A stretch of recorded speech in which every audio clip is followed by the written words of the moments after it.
Shalom Elohim saudara. Shalom. Puji Tuhan. Bagaimana saudara mengalami hadirat Tuhan? Amin.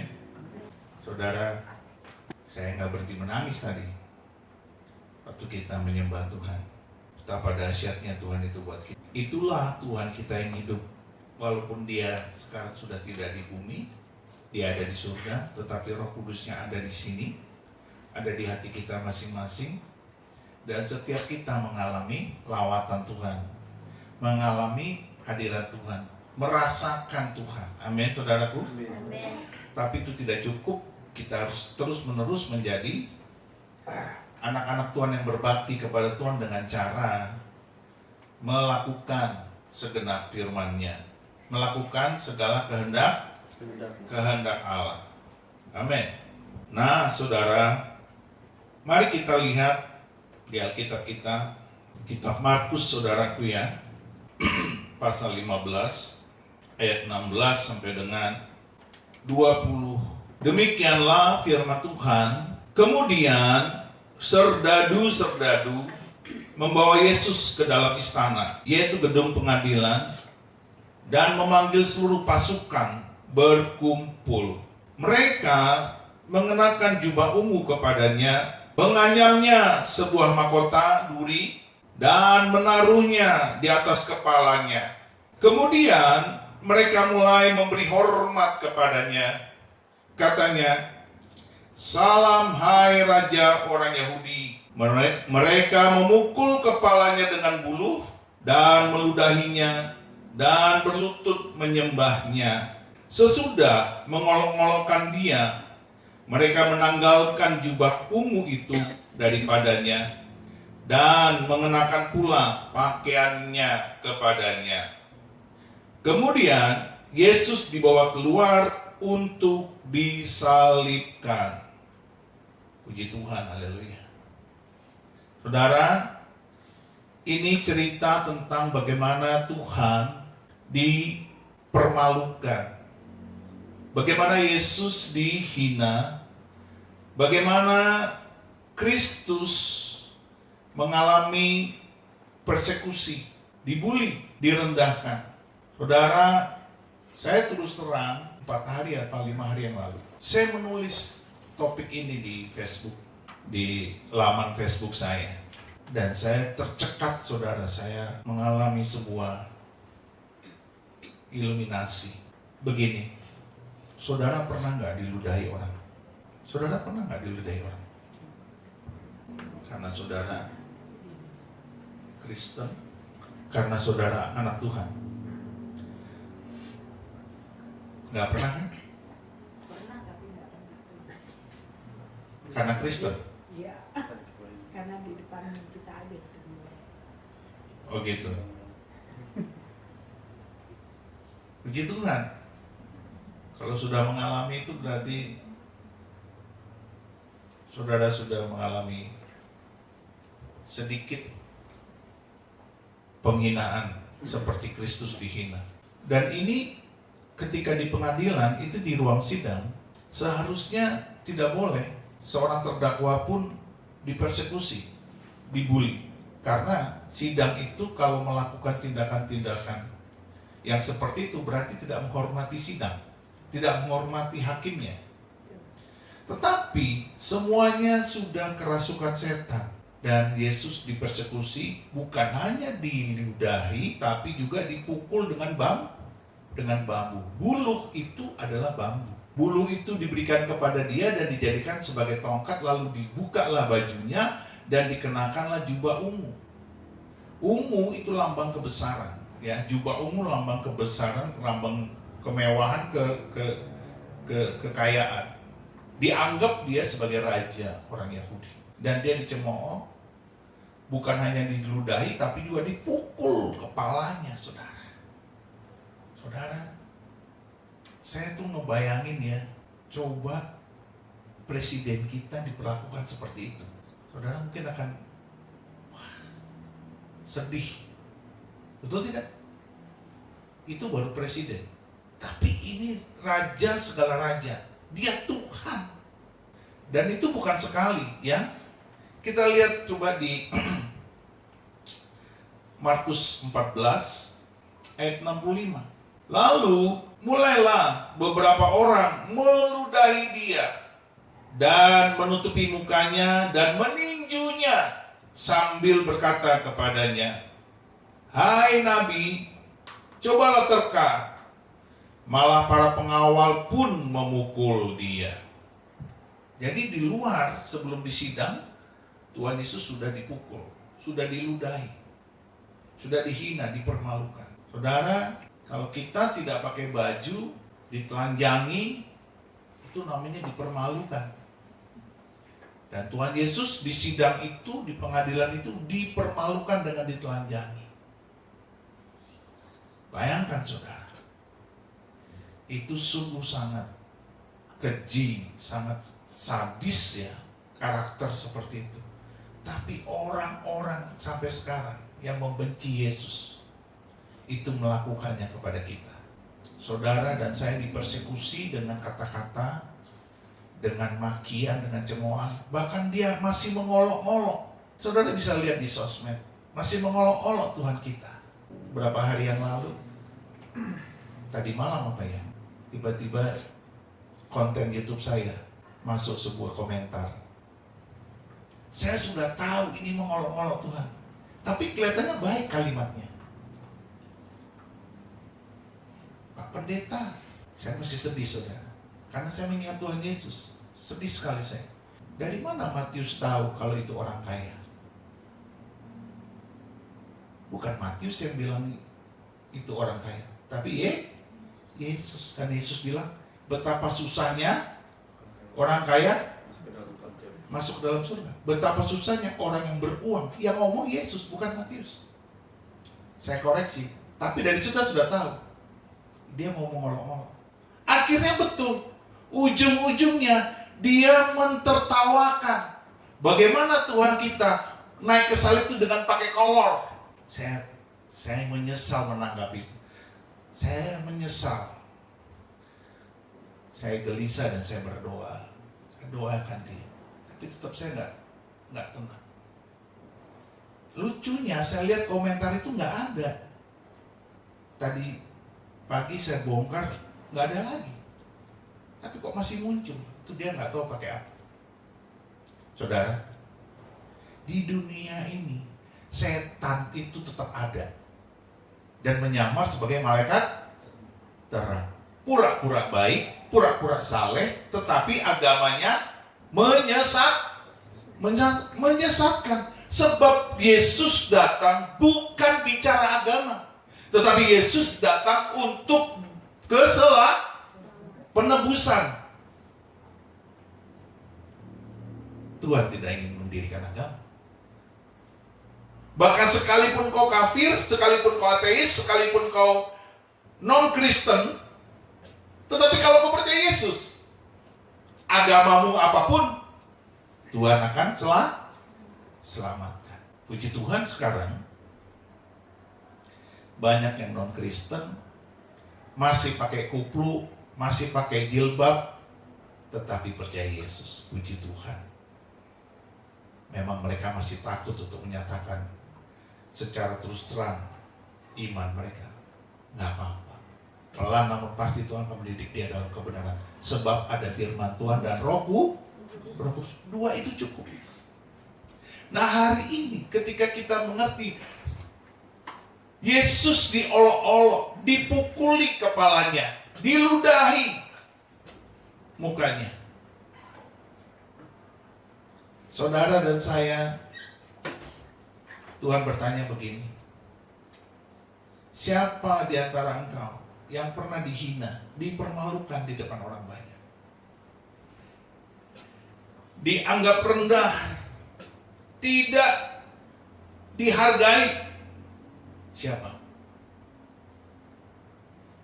Ketika saya mau nulis hal ini di laman Facebook saya baru mengerti kalau kita tidak bisa meresapi arti persekusi Kristus, arti penghinaan Kristus, arti perendahan Kristus, saudara dan saya tidak akan bisa memahami betapa Yesus itu telah mengalami itu 2000 tahun yang lalu untuk saudara dan saya. Jadi kalau hari ini saudara dan saya mengalami persekusi, mengalami penghinaan, mengalami perendahan serendah-rendahnya, saudara dan saya hanya cukup berkata, Tuhan, aku serahkan sakit hati ini kepadamu. Aku serahkan semuanya kepadamu. Luka batin, kemarahan, kejengkelan, malu, penghinaan, aku serahkan kepadamu.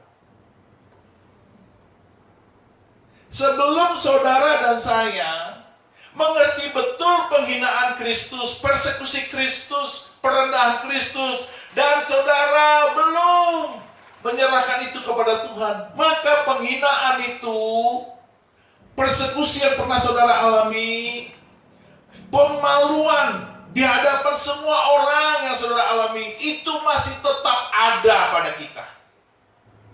Sebelum saudara dan saya menyerahkannya kepada Kristus, saudara akan terus mengalami traumatik, pengingatan masa lalu yang buruk itu. Masa-masa gelap, masa-masa kelam. Sebelum saudara menyerahkannya, saudara bisa menyerahkannya kalau saudara mengerti betul Kristus dipersekusi, direndahkan, dipermalukan itu karena Dia ingin kelak kalau engkau, orang-orang yang percaya kepadanya, mengalami itu 2000 tahun kemudian atau kapanpun kemudian, kelak engkau akan mengalaminya, engkau ingat, aku telah menanggungnya 2000 tahun yang lalu. Saya mengerti itu saudara pas 3 atau 4 hari yang lalu, ketika saya renungkan ayat ini.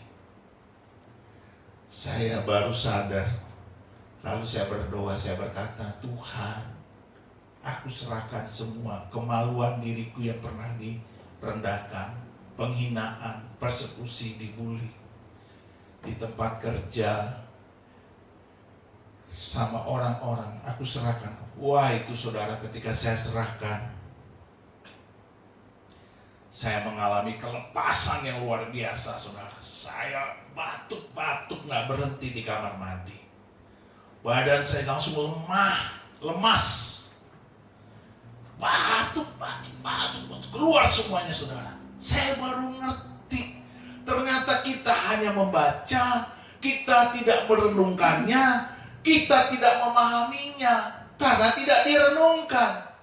Kalau tidak direnungkan, tentu tidak dipahami. Kalau tidak dipahami, bagaimana kita mau menyerahkannya kepada Tuhan? Kita hanya bilang, oh kasihan ya Tuhan ya, 2000 tahun yang lalu kita berurai air mata. Oh kasihan Tuhan. Kita hanya sampai kasihan, hanya sampai simpati, sampai empati.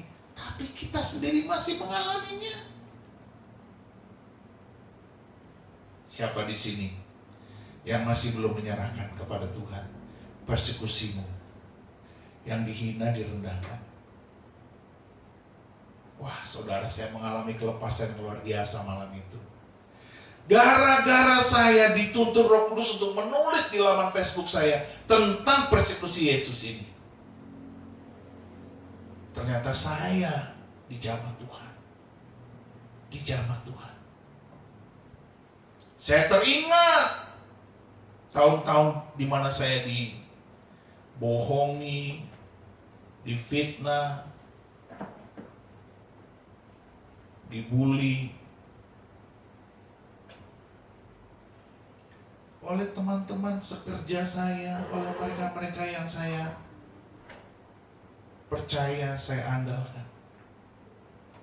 Itu luar biasa, saudara.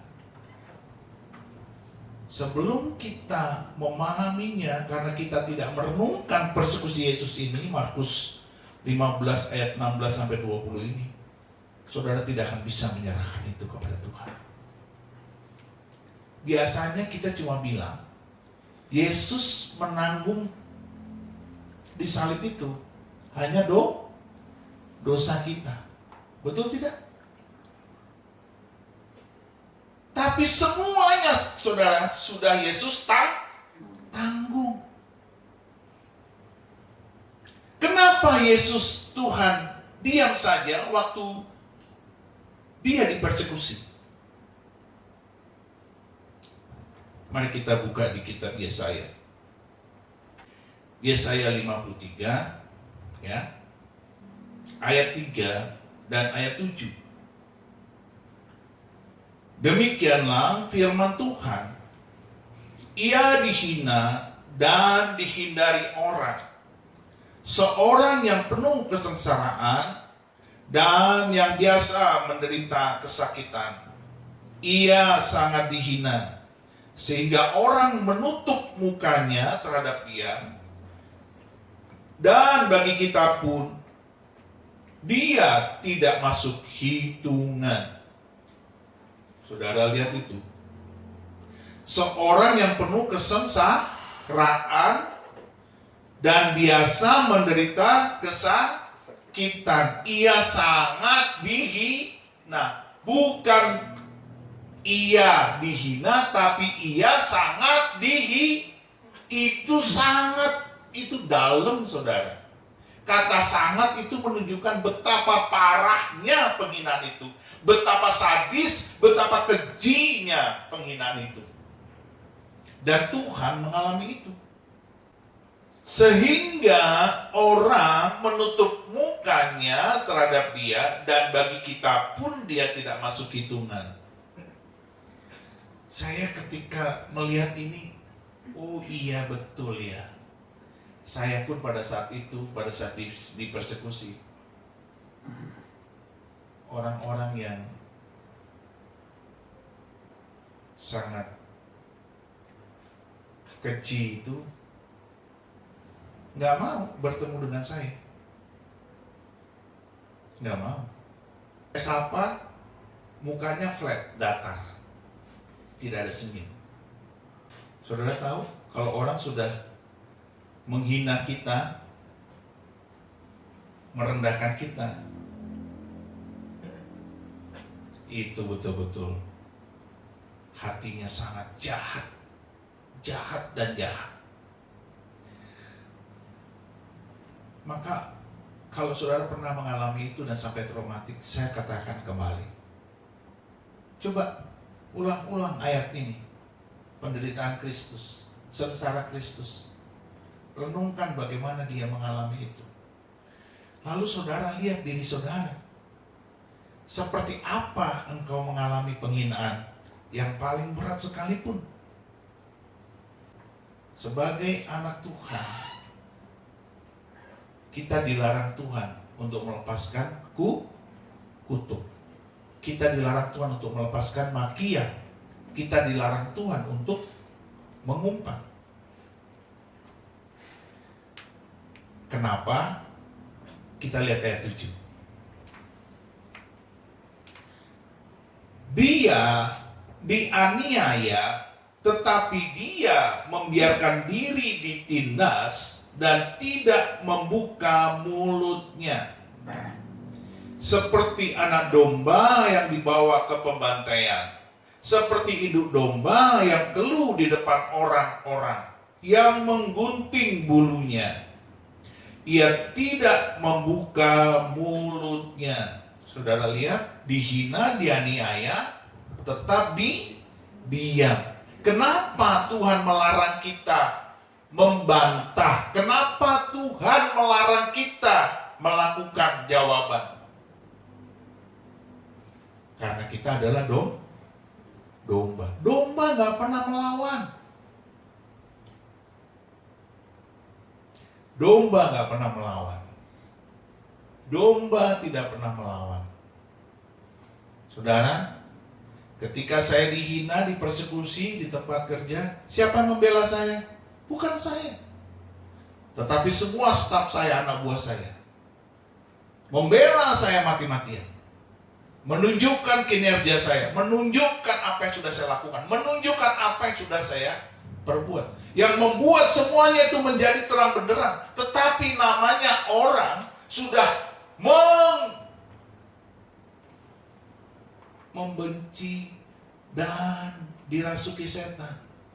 Dia sudah tetap ingin kita salah. Yesus salah nggak? Tidak. Tetapi imam-imam kepala dan ahli Taurat, karena sudah kerasukan setan, ingin tetap Yesus dipersalahkan. Itu saudara, itu persekusi paling gila itu. Jadi kalau saudara sampai mengalami ini, saya ingin mengatakan kepada saudara, karena kita anak Tuhan, kita adalah domba, kita harus diam. Serahkan kepada Tuhan. Nanti Tuhan akan buka jalannya. Bagaimana engkau dibela, bagaimana engkau ditopang, bagaimana engkau dijaga. Saya tidak melihat anak-anak Tuhan ini sampai pada paham seperti ini, sampai tidak bisa menyerahkan sakit hatinya, sampai tidak bisa menyerahkan traumatiknya kepada Tuhan. Kenapa? Karena mereka tidak menyadari bahwa Yesus telah menanggung itu 2000 tahun yang lalu. Kenapa Yesus diam? Karena dia untuk menanggung itu. Kalau dia tidak diam, maka dia akan membantah, dia akan melawan, tetapi itu bukan dia, karena dia adalah anak domba Allah. Dia domba. Sikap karakternya bukan seperti kambing yang suka menanduk, yang suka melawan, tetapi domba suka menurut. Saudara lihat, domba-domba kalau dipotong bulunya tidak pernah membantah, tidak pernah menggeliat, tidak pernah meronta, tidak pernah melawan. Mereka akan diam saja digunting oleh si peternak. Begitulah Tuhan digambarkan. Dia dianiaya, tetapi dia membiarkan diri ditindas dan tidak membuka mulutnya. Mengapa membiarkan diri ditindas? Supaya saudara dan saya paham, engkau harus mengerti bahwa dia menanggung itu. Supaya kalau engkau kelak mengalami persekusi, penghinaan yang paling dalam sekalipun, yang paling berat sekalipun, Tuhan sudah tanggung itu 2000 tahun yang lalu. Kalau dia sudah tanggung, makanya dia diam. Dia tanggung itu. Karena dia akan menerima semua persekusi kita, anak-anaknya di seluruh dunia yang percaya kepadanya sampai akhir zaman. Karena ini berlaku secara mukjizat, secara adikodrati. Setiap orang yang mengerti ini dan memahaminya lalu menyerahkannya kepada Tuhan. Tuhan, aku pernah dihina. Tuhan, aku pernah dipersekusi. Tuhan, aku pernah dipermalukan. Tuhan, aku pernah disalah mengerti. Tuhan, aku pernah difitnah. Tuhan, aku pernah dihina. Wow. Aku serahkan ini kepada Tuhan. Yang mengerti katakan amin. Amin. Saya makanya melihat ya, kenapa banyak orang harus mengalami pelayanan pelepasan, harus mengalami deliverance ministry. Why? Karena dia belum menyerahkan. Coba orang-orang yang traumatik, yang mengalami persekusi, penghinaan di dalam hidupnya sepanjang umurnya, dari kecil sampai dewasa. Ketika dia ketemu Yesus, dia bertobat lahir baru. Coba dia serahkan sama Tuhan. Saya yakin Tuhan sendiri akan datang melepaskan dia. Tidak perlu untuk mengalami pelayanan pelepasan. Karena apa? Karena dia memahami firman Tuhan. Orang yang membaca, merenungkan firman Tuhan akan mengerti bahwa Yesus telah menanggung itu 2000 tahun yang lalu. 2000 tahun yang lalu. Jadi kalau hari ini saudara dalam posisi seperti itu, yuk bawa itu kepada Tuhan dan serahkan kepada Dia. Karena dia sudah tanggung itu 2000 tahun yang lalu.